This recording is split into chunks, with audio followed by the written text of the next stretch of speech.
នេះបងប្អូនផ្លូវមកខាងប៉មលើកំពូលភ្នំស្វាយយើងនេះ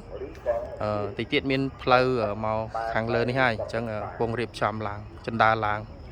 បាទនេះប៉មប្រាសាទលើកំពូលភ្នំស្វាយនេះមានព្រះអង្គនៅទីនេះស្រេចអញ្ចឹងបងប្អូនធ្វើដំណើរមកលើប៉មនេះបាទអញ្ចឹងមានការអុជធូបថ្វាយសុំហ្នឹងគឺ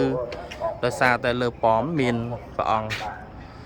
បាននៅក្នុងប៉មប្រាសាទនេះអញ្ចឹងមានធូបមានទៀនស្រេចអញ្ចឹងបងប្អូនអាចមកសុំសេចក្តីសុខ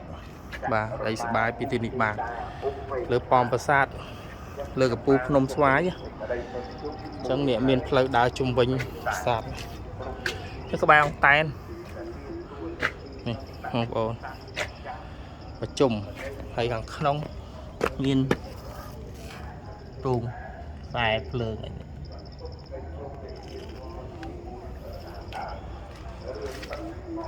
អូនេះមានប្រភូមិមានអីទៀតណាបាទស្អាតčiaនេះផ្លូវឡើងចដើរឡើងបងប្អូនបាទអង្គតែន